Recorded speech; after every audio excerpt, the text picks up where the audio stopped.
So 15 years into my career, I was actually at a down point. Everyone has ups and downs, but I was successful um, in certain aspects and not successful in others. I really never learned to save money. I mean, my parents are amazing. My mom is deceased now, but my dad is still living. But I mean, they're amazing. They taught me work ethic.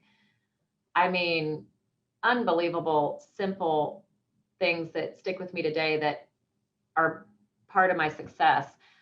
But they didn't teach me how to save money because they didn't save money.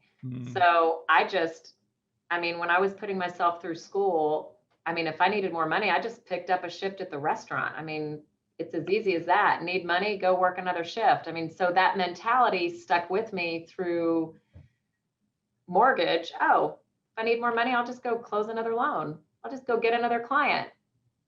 Okay, now that's a little warped when you get to a point to where, so I was used to just making money when I needed it and spending, and I spent more than I spent a lot.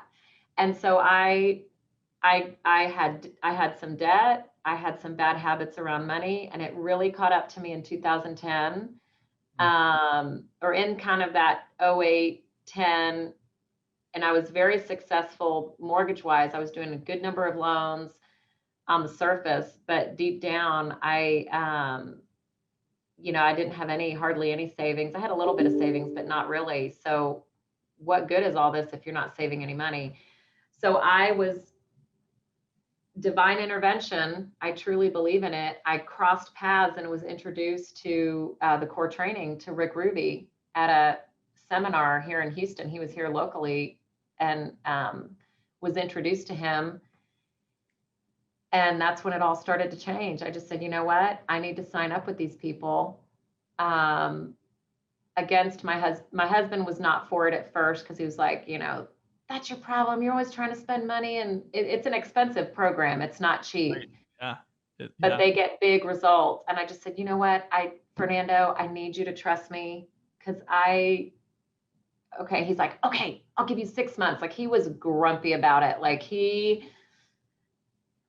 bought into it, but not right at first. So he gave me 6 months, and in 6 months, there were immediate tangible changes in my business, like monetary, like immediate, just by, and just by tweaking a few things that were right in front of me. But I was just so running on fumes all the time, and successful. Okay. But successful by accident. And when I started to put some proactive, guided by the coach, really proactive activity in, and tracking and running it like a business instead of running it just like, okay, I'm just going to show up and do what's in front of me today, it really made a difference. And it didn't take much tweaking. I already had a lot of good habits. I just had to kind of shift the bad ones and refocus myself. And so what I saw the coaching as, and I still believe this to this day, it's if it helps you get there quicker with less pain and more fun, why would you not do it? That's what I started to do it in the beginning. It's like, why would I not want to take the shortcuts from the people in my industry? They're at the top of their game. I mean, the people in the core training, they're not baby loan officers. They can't afford the bill. I mean, it's expensive to coach with them, but it's worth every penny. Yeah.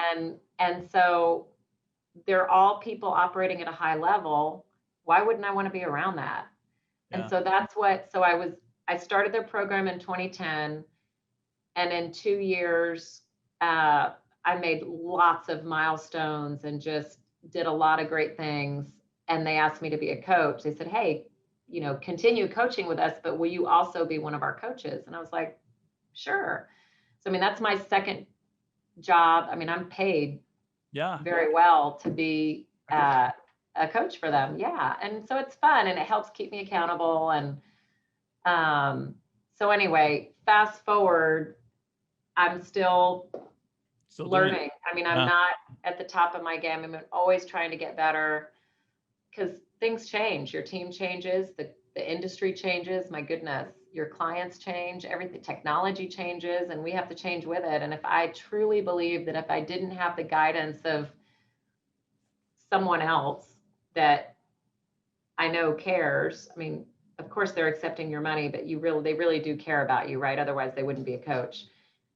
Having another person just as a mirror and just say, hey, let's think about this. And that's what I love about you. So I do all this coaching. Okay. Like I've been coaching, like it's coming out of my ears. Sometimes I'm just like, oh my God, I don't want to coach it. Like it's so much.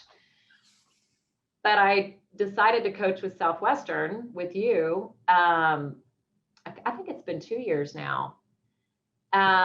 Because I needed something for myself. The core training is great, but it's group training. It's like you're on a call with three people. It's industry specific.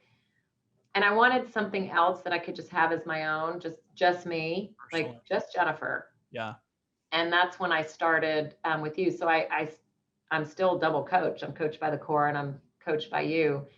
And it's been great because you're able to see things at a deeper level that, you know, my other coaching is more tactical and yours is more big picture, at least how I perceive it. I mean, we work on a lot of different things, but it does get very specific, but it's really able to help me on my, my sales skills and, things specific to just me instead of being on a call with 3 other people.